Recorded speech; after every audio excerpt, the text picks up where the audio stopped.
እጅግ አሳዛኝና ልብ ሰባሪ የሆነ መረጃ ተሰምቷል። ቄስ ብራቱ በአደጋ ከዚህ ዓለም ድካም ማረፋቸው ተሰምቷል። የኢትዮጵያ ወንጌላዊት መካነ ኢየሱስ የስምጥ ሸለቆ ሲኖዶስ ዋና ጸሐፊ ቄስ ብራቱ ብርናሴ በገጠማቸው የተሽከርካሪ አደጋ ከዚህ ዓለም ድካም አርፈዋል።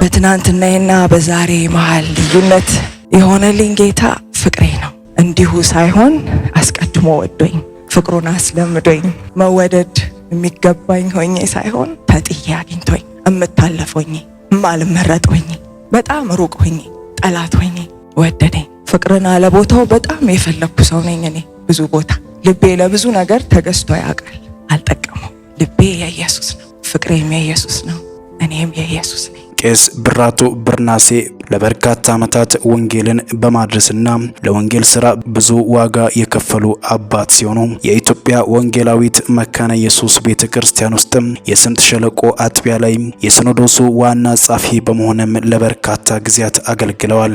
ቄስ ብራቱ ብርናሴ ለእግዚአብሔር ያላቸው ፍቅርና ለእግዚአብሔር ሕዝብ ያላቸው አክብሮት እጅግ አስደናቂና የሚገርም እንደነበረ በርካቶች ይናገራሉ። ቄስ ብራቱ ብርናሴ ምንም እንኳ በመኪና አደጋ ከዚህ ዓለም ድካም ቢሞቱም ነገር ግን የሰሩትና ያሳዩት ፍቅር ዘውትር በሚመናኑ ልብ ውስጥ ስታወስ ይኖራል። እኛም በሚዲያችን ስም ለቄስ ብራቱ ብርናሴ ወዳጅ ዘመድና ቤተሰቦቻቸው መጽናናትን እንመኛለን። በትናንትናዬና በዛሬ መሃል ልዩነት የሆነልኝ ጌታ ፍቅሬ ነው።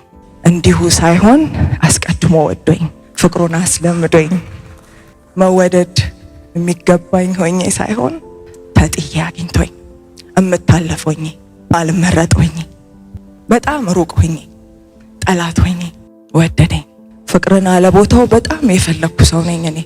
ብዙ ቦታ ልቤ ለብዙ ነገር ተገዝቶ ያውቃል፣ አልጠቀመው። ልቤ የኢየሱስ ነው፣ ፍቅሬም የኢየሱስ ነው፣ እኔም የኢየሱስ ነኝ። ለዚህ ፍቅር እጄን በቀላሉ አልሰጠም፣ ታግያለሁ። መልካም እንደሆነ ገብቶኛል፣ መንገድ እንደሆነ ገብቶኛል፣ ህይወት እንዳለበት ገብቶኛል።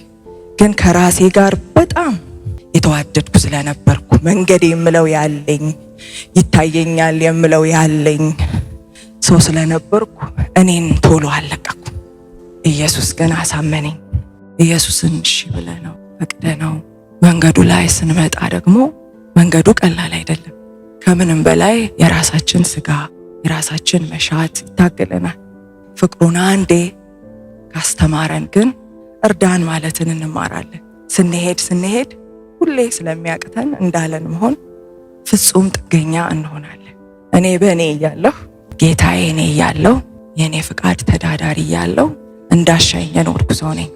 ሀገር ተሰብስቦ መንገዱ በዚህ ነው ቢል በዛ ነው ለማለት እማልፈራ አመፀኛ፣ እጅግ የራሴ ፈቃድ የበረታብኝ እኔ የምለው ጠንካራ ትቢት ያለኝ የሚታየኝ አለምል የሚታየን ያለ ቢመስለን መለየትን መውደድ ሊያንሸራትተን ቢያታግለን ሌላ ያለ ቢመስለን በቃ እንዳለው ብቻ ነው። እሱ እንደጻፈልን እንዳኖረልን እንድንተዳደርበት እንዳስቀመጠልን መርህ መንገዴ እንዲህ ነው እንዳለው ሌላ የለም። እዚህ ጋም የመጣሁት ቀጥ ብዬ አይደለም።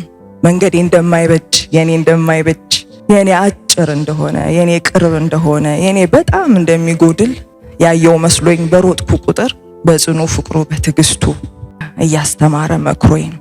በእግዚአብሔር መርህ ላይ በታበይን ጊዜ ባመፅን ጊዜ የእርሱ ስለሆንን ባይጥለንም ሕይወታችን ከባድ ነገሮችን እንዲያስተናግድ በር እንከፍታለን። እንደዛ ባሉ ቀናት በማልፍ ጊዜ ጌታ ራሱ መዝሙርን እያቀበለ ያጽናናኝ ነበር።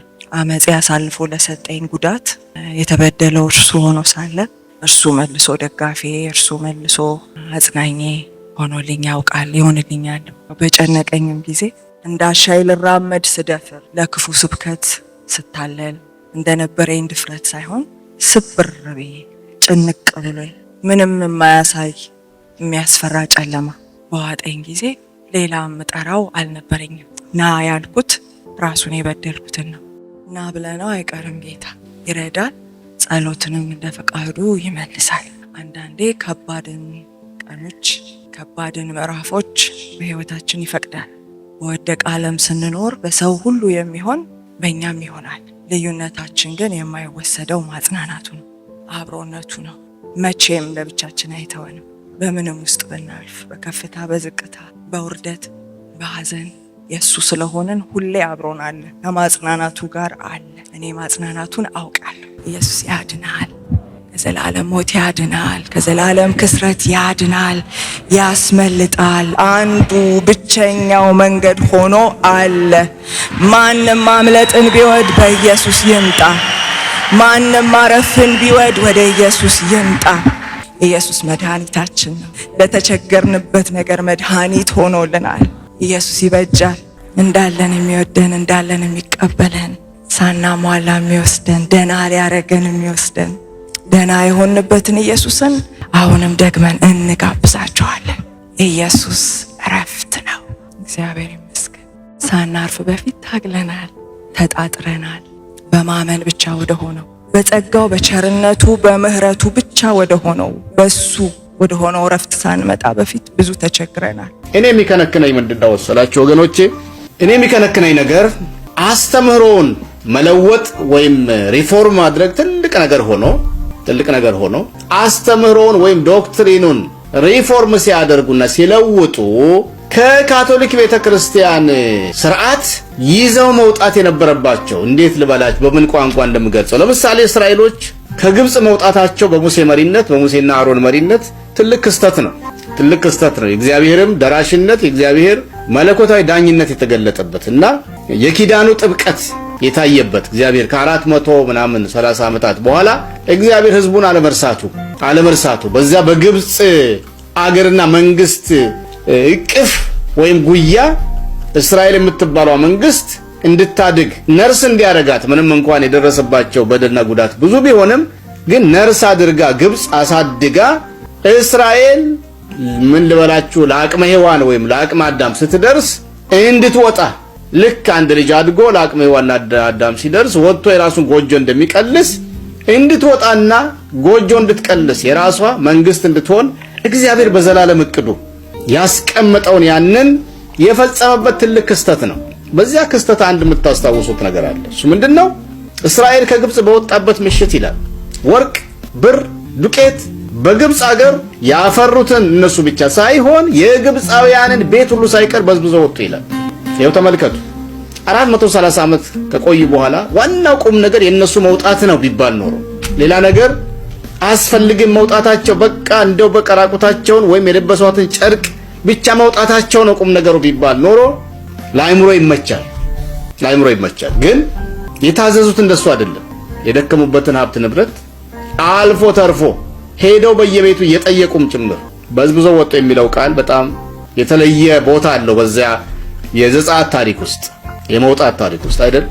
እነዚህ ሪፎርመር አባቶቻችን ከካቶሊካዊት ቤተክርስቲያን እምነትና አስተምሮ ሲወጡ ትምህርቱን ሪፎርም ማድረጋቸው በጣም ትልቅ ነገር ነበር። ግን በካቶሊክ ቤተክርስቲያን ውስጥ ያለ መንፈሳዊ ስነ ስርዓት ወይም ዲሲፕሊን ወደ እግዚአብሔር ቤት ወደ አምልኮ ቦታ ሲመጡ የሚያሳዩት ሬቨረንስ ወይም ስነ ስርዓት፣ የበታቾቹ ለበላዮቻቸው፣ ልጆች ለወላጆች፣ ለቤተክርስቲያኒቱ ስርዓቶች፣ ህጎች፣ ወጎች፣ ዶግማዎች፣ ስርዓቶች ያለ ሬቨረንስ ወይም አክብሮት አሁን በተሻሻለ መልኩ በተለወጠ መልኩ ትምህርቱን ሲያድሱ ያን መልካሙን ስርዓት መከባበሩን፣ መደማመጡን፣ የስልጣን ተዋረዱን፣ ስርዓቱን፣ ዲሲፕሊኑን ይዘው ቢወጡ ኖሮ ትምህርቱን አድሰው ልብ በሉ ትምህርቱን ለውጠው ግን የማይለወጡትን መልካም ባህሎች ያን ይዘው መጥተው ተሻግረው ቢሆን ኖሮ ወገኖቼ ዛሬ የፕሮቴስታንት አማኞች የደረሰብን መመሰቃቀል፣ መቆራረጥ ምን አለፋችሁ ሁላችሁም ታውቁታላችሁ። ዱቄት ነው የሆነው። ዱቄት ልክ አንድ ቁና አንድ ጆንያ ወፍጮ ውስጥ ገብቶ ማሽን ውስጥ ገብቶ ተበታትኖ እንደሚወጣ ልክ እንደዛ ነው የሆነው። በ500 ዓመት ውስጥ ልብ በሉ፣ በ500 ዓመት ውስጥ ካሁን በፊት ጠቅሼዋለሁ። አንዳንዱ የኢንተርኔት ዘገባ 43000 ዲኖሚኔሽን ወይም ቤተ እምነት አለ ይላል በዚህ ዓለም ላይ። አንዳንዱ እስከ 45000 ድረስ ያሳድገዋል።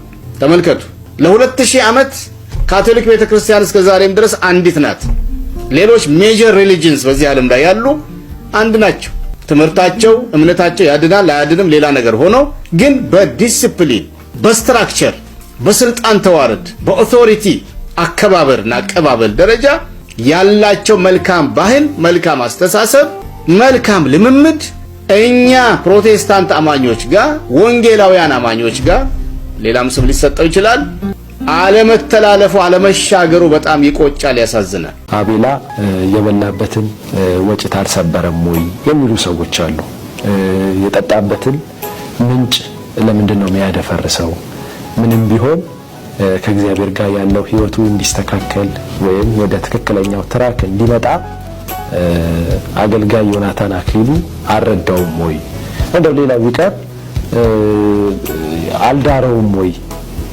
ቸርቹ ላይ በትክክል ሱፍ አልብሶ ፕሮግራም አዘጋጅቶ ብዙ ነገሮችን አመቻችቶለት ያንን ወግ ማዕረግ እንዲያይ የምታምንበትን ነው የምትጠይቀኝ? ቆይ እኔ የምታምንበትን ነው ሰዎች ሚሉት እንግዲህ ጠይቅልኝ ከተባልኩት ነው እየጠየቅኩ ያለሁት። እሺ እንደዛ የሚሉ ሰዎች ስላሉ ነው።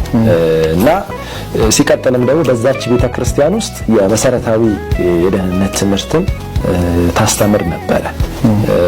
ለአገልግሎትም እድሉን ሰጥቶት ነበርና በዚህ ልክ እንዴት የሱ ተቃዋሚ ይሆናል የሚሉ ሰዎች በጣም አሉ። እና ለዚህ ምን አይነት ምላሽ አለክ? ማጨር ነው። ገና ብዙ ወጭት ሰብራለሁ። ገና ብዙ የበለውትን እክዳለሁ። ምክንያቱም ቀደም ነገርከኝ፣ ጠየቀኝ፣ ጥያቄ ልመልስልህ። ምን አልከኝ? እሺ የጠጣበት ምንጩ ኢየሱስ ካልሆነ ምንጩ ቢደፈርስ ምን ችግር አለ? ኦኬ አየህ፣ ምንጩ ትክክለኛ ካልሆነ አንዳንድ ሰዎች ሆዳሞች ናቸው። ሆዳም ስለሆኑ በአጎረሰ እጅ ምናምን የሚል ተረት ነው የሚተርቱት። ሆዳሞች ናቸው እንደዚህ አይነት ሰዎች። ሆዳምነታቸውን ላሳይ። ካጎረሰኝ እጅ የተወጋልኝ እጅ ስለሚበልጥ ነው፣ ያዳነኝ እጅ ስለሚበልጥ ነው እጅ የቀየርኩት። በሆዴ ተደልዬ አጉርሶኛልና አበልቶኛልና ድሮኛልና ምናምን ብዬ በውለታ ተሸብቤ የምቀመጥበት ምክንያት የለኝም በፍጹም። አሁን በዚህ ላሸማቀቀኝ የሚችል ሰው የለም። ያው ጠንቋይ ቤት ሄዳችሁ ጠንቋይ ቤት ሄዳችሁ ሪል የጨለማው ኃይል የሚያግዛቸው ሰዎች አሉ። ባጋንንት ኃይል ሀብታም የሚሆኑ ሰዎች አሉ። የሆነ ነገር የሚኖራቸው መኪና ምናምን የሚኖራቸው ሰዎች አሉ። የሆነ ጊዜ ላይ ብርሃን ሲበራላቸው ወደ ኢየሱስ ሲመጡ ያበላችሁ ያጠጣችሁ ጠንቋይ ልትላቸው አትችልም። ከጨለማ ወደ አስመለጣቸው ወደ ኢየሱስ ስለሄዱ አሁን ወደ ማን የመጣው? ቀድሞ ወደ ማን ነበርክ? ቀድሞ ግለሰብ ጋር ነበርኩ፣ አሁን ኢየሱስ ጋር ነው ያለሁት። ቀድሞ ታማኝነቴ ለግለሰብ ንግግርና ቃል ነበረ፣ አሁን ታማኝነቴ ለእግዚአብሔር ቃል ብቻ ነው። እዚህ ጋር አንድ ነገር ግልጽ እንድናረግ ፈልጌ ነው።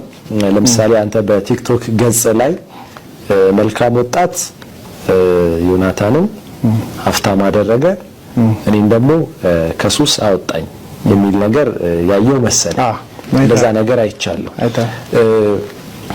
እሱ እንደ ቤተክርስቲያን መሪ ወይም እንደ አገልጋይ ላንተ ያደረገልህ ነገር ምንድነው? ወይም በዛ ቦታ አንተ ተደረገልኝ ብለህ የምታስበው ነገር? ተደረገልኝ ብቻ አይደለም አደረኩም ነው ያለው።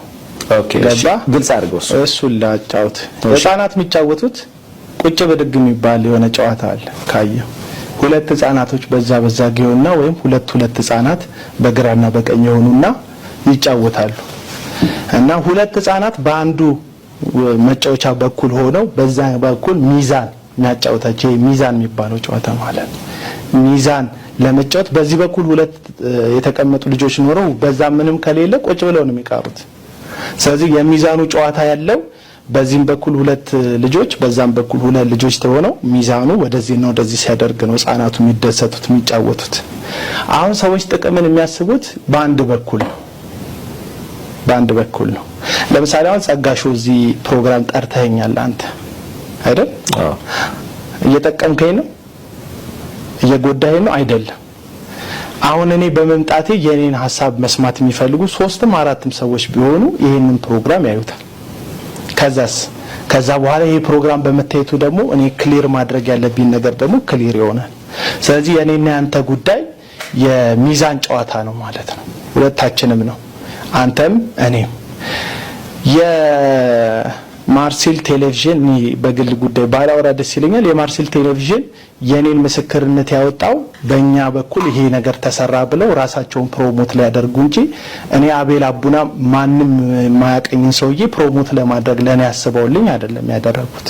በእኛ ይሄ ተሰራ የሚለውን ነገር ሲያደርጉ እኔን ሰዎች አዩኝ እንጂ አሳዩኝ ብያቸው አይደለም ያሳዩኝ። ወይም በቴሌቪዥን የመታየት ጉጉት አለ እስቲ ታዋቂ ሰው አድርጉኝ ሰዎች ይዩኝ ይመልከቱኝ ብዬ አይደለም ቴሌቪዥናቸው ላይ ያሳዩኝ። እኛ እግዚአብሔር ከኛ ጋር ስለሆነ እንደዚህ በዚህ ልጅ ህይወት ውስጥ ተደረገ ብለው እኔን ፊት ገጽ ላይ ያመጡኝና አሳዩኝ።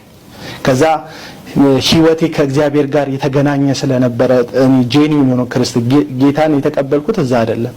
በልጅነቴም ጌታን አውቀው ስለነበረ ትክክለኛውን ክርስትና በሙሉ ወንጌል ቤተክርስቲያን ውስጥ ደግሞ በመካነ ኢየሱስ ቤተክርስቲያን ውስጥ ያየሁት ክርስትና ስለነበረ ያንን ክርስትና ከእንደገና መለማመድ ጀመርኩኝ። በአእምሮ መታደስ መለወጥ ጀመርኩኝ። ከእግዚአብሔር ጋር ህብረት ማድረግ መጸለይ፣ ቃሉን ማንበብ፣ ከመንፈሳዊ ጤነኛ ህብረት ማድረግ ጀመርኩኝና ያ ነገር ህይወቴ ላይ ለውጥ መጣ። ፊዚካሊ ለውጥ መጣ፣ ሜንታሊ ለውጥ መጣ። ሰዎች የሚያዩት ሆነ። ሶሻል ሚዲያ ላይ አክቲቭ ተሳታፊ ስለሆንኩኝ በየቀኑ አፕዴት ናቸው እኔን የሚያውቁኝ ሰዎች ለውጤን ያዩታልና በጣም ብዙ ሰዎች እኔን በማየታቸው ምክንያት እዛ ፕሮግራም ላይ ሄደዋል። በአንድም በሌላም የፕሮግራሙ ወይም የዛ የወጣቶች ፕሮግራም ምን ሆኛለሁ? አምባሳደር ሆኛለሁ። አይኑን አንድ ሰው ቢጨፍን መልካም ወጣት ስታስብ ማንን ታስባለህ ቢባል አቡናን ይላል፣ እንደው መሸምጠጥ ካልፈለገ በስተቀር። ምክንያቱም የምታፋታው ፒክቸር አይደለም። ለውጥ ሲባል የመጣ ለውጥ አለ፣ ተጽዕኖ ፈጣሪነት አለ። የወንጌልን እውነት ላይ ማመቻመቻ አንድ ወጣት አለ። ብዙ ልጆች ተለውጠው ሊሆን ይችላል።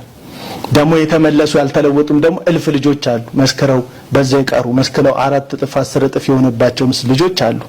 እና ጥቂት ከሚባሉ በለውጣቸው ከጸኑ ሰዎች መካከል አንዱ ከመሆኔ አንፃር ፕሮሞት አድርጌያለሁ። ስለዚህ አሁን የሚያስበው ሰዎች እሱ ለኔ ያደረገልኝ ነው፣ እኔ ለሱ ብዙ አድርጌለታል። ብዙ ሰዎች ገንዘብ ከፍለው እንዲመጡ፣ ብዙ ሰዎች ፕሮግራሙን እንዲያምኑ፣ ብዙ ሰዎች ለዚህ ፕሮግራም ሰፖርት እንዲያደርጉ የገንዘብ ሰፖርት እንዲያደርጉ የኔን ምስክርነት አይተው ብዙ ሰዎች ተነሳስተዋል። ስለዚህ በሁለት ገጽ ነው ለውጥ ያለው። ስለዚህ ቀድል ለዛ ነው ያልኩት መልካም ወጣት እኔን ከሱሴ ሲለውጠኝ ግለሰቡን ደግሞ ከምንም ከሌለው ሰው ምንም ወዳለው ሰው ሆኗል። ብዙ ወዳለው ሰው ሆኗል። በዚህ በአንተ ምስክርነት ማለት በእኔ ምስክርነት ብቻ ሳይሆን እኔም ጋር ከኔ ጋር በጣም በብዙ መቶዎች ምስክርነት በመቶ የሚቆጠሩ ልጆች ምስክርነት። ስለዚህ አሁን እሱ እንዳደረገ ብዙ ሊያወራ ይችላል፣ ደግሞ ያወራል በየመድረኩ በጣም በየመድረኩ ውጭ ሀገር አሜሪካም ካናዳም ሲሄድ ስለለወጣቸው ስለደግነቱ ምናምን በየስብከቱ ማለት ጣልጣል ያደርጋል። እንዲያደርግላቸው እንደዛ አድርግላቸው አድርገውልህ አንተ ብቻ አይደለም ያደረከው አድርገውልህ እነዛ ልጆች ከሱስ ወጣን ከእንደዚህ አይነት ህይወት አወጣን ብለው ሲናገሩ ሰዎች ይሄን ፕሮግራም ማገዝ አለብን ብለው ገንዘብ የሚልኩት በልጆቹ ምስክርነት ምክንያት ነው። ኦኬ። ስለዚህ እነዛ ልጆች በአንድም በሌላም ኢንካሞቹ ናቸው። ገንዘብ ጀነሬት የሚያደርገው በልጆቹ ፊት ነው። ገባ? የልጆቹ ፎቶ ነው አሜሪካ ሀገር ፕሮግራም ሲደረግ ይሄው ልጆቹ ወንበር የላቸውም ተብሎ በልጆቹ ስም ነው ለልጆቹ ወንበር መግዣ ሰዎች ብር የሚሰጡት። ለልጆቹ ወንበሩ ይውላል አይውልም ሌላ ጥያቄ ነው። የሚጠይቀው አካል ይጠይቃል። ኦኬ። የልጆቹ ግን ገንዘብ መጠየቃ ናቸው። ልጆቹ ግን ምንድናቸው? ገንዘብ ማስገቢያ ናቸው። ጥቅሙ የጋራ ነው። የጋራ ጥቅም ነው። ደግሞ መለወጥ ስለፈለኩ ነው የተለወጥኩት እንጂ እንደው አንዳች ተአምራዊ ነገርም ስላለ አይደለም። ሀገር አቋርጦ የሚሄዱት የሰው ዳይፐር ሊቀይሩ አይደል? የትል ለዛውም የህፃናት እኮ አይደለም ማለት የግብብደ የእውነት እኔ እነሱን ሰዎች እየሄዱ ገንዘብ የሚወስዱባቸው ሰዎች ግን እግዚአብሔር ይገስጻቸው። የትልልቅ ሰው የ70 ዓመት የ80 ዓመት ሽማግሌ ወርፋ ይዞ እዚህ መጥተው በእንግሊዘኛ የሚያዙ ማለት ነው ሆቴል ገብተው ሶሪ ምናምን የሚሉት በእንጀራዬ ላይ ስለመጣ ይሄንን ሰው ልናገረው። ይቅርታ አድርጉልኝ ቤተሰብ። ለሱም እሱንም ለሚሰሙት እንደዚህ አይነት አመለካከት ላላቸው በጠቅላላ ልናገር የምሬ ነው በመሰረቱ ማለት ነው ከጀመረው ሐሳብ ልናገርና ሰው ወዶ ከሀገሩ አይሰደድም ወዶ ከናቱ ጉያ አይሰደድም ራሱና ቤተሰቡን ለመለወጥ ሲል ነው የሚሰደደው የሥራ እድል በሌለበት ሀገር የሥራ እድል ያለበት ሄዶ ሰርቶ ራሱን ይለውጣል አንድ ነገር ልንገር በደሃ ሀገር ቁጭ ብለህ እንደዚህ መናገር ራሱ በጣም ያሳፍራል የዝቅጠትን ጥግ ነው የሚያሳየው ጌታ እግዚአብሔር ምስክሬ ነው እኔ በጣም ብዙ አስተማሪዎችን እሰማለሁ እንዳንተ አይነት ግን ሰዎችን የሚያንቋሽሽ ሰዎችን የሚያጥላላ እየሰደበ አስተማርኩ በሚል ሰድብ የሚሰድብ አስተማሪ አላየውም እኔ በህይወቴ ማለት ነው ለዛው መንፈሳዊ አስተማሪ ከሚገርም ነገር ማለት ነው እኔ እንደዚህ ሰፈር ውስጥ የሆነ ሴቶች አሉ እንደዚህ የሚሰዳደብ ወገባቸውን ይዘው አንዳንዴ እነሱ ነው የምትመስለኝ በቃ አንቺ ምናምን አፈር ቢልበልሽ ምናምን በቃ በስድብ የተሞላ አስተምሮ በጠቅላላ ማለት ነው ቸሪ አንድ ነገር ልንገር እንደሆነ ልክፈልህና ማለት ነው እስቲ እነን ስራ ዝቅ ብለ ስራ አንድ ቀን ስራ እስቲ መተው እነዚህ ሰዎች ኢትዮጵያ መተው ቢንዘባነኑባችሁ ቢክሯሩባችሁ ሰርተው እኮ ነው ላባቸውን ጠብ አድርገው ሰርተው ነው እንጂ ለምነው አይደለም እናንተና መሰሎቻችሁ አላችሁ አይደል እንደ የህዝቡን ኪስ ያወለቃችሁ ካፍቴሪያ ለካፍቴሪያ እግራችሁን ሰቅላችሁ የምትኖሩ እናንተ አላችሁ አይደል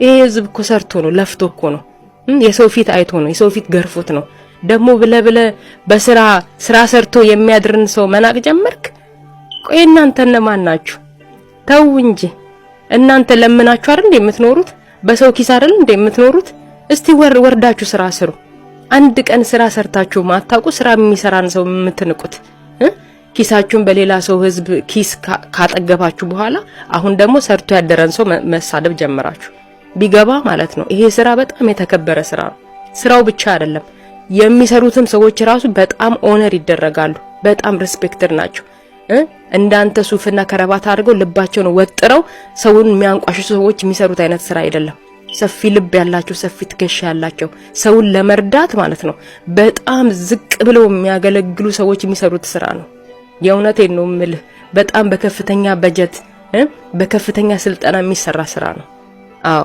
በደሃ ሀገር ቁጭ ብለ ደግሞ ሰርቶ የመጣን ሰው ስታናንቅ ትንሽ አይከብድም እንደናንተ አይነቶቹ ያሉት ግን አገሪቱ ወዴት ነው የምታድገው እንዴት ነው የምንለወጠው ይሄንን አይነት ጭንቅላት ይዘ ማለት ነው እንግሊዘኛ መናገርን የእውቀት መለኪያ ስታደርገው ያኔ ነው በቃ ምንም አለማወቅ የገረመን በመሰረቱ ማለት ነው ያንተ ጭንቅላት ነው ዳይፐር የሚያስፈልገው በቃ እውቀት በስቶብህ መቆጣጠር ያቃተው ስለሆነ ዳይፐር ያስፈልጋል የሆነ ህክምናማ ያስፈልጋል በእውነት ነው የምልህ ይሄንን ህዝብ ይሄን ያህል ባትንቀውና ባንዳፈር በጣም ደስ ይለናል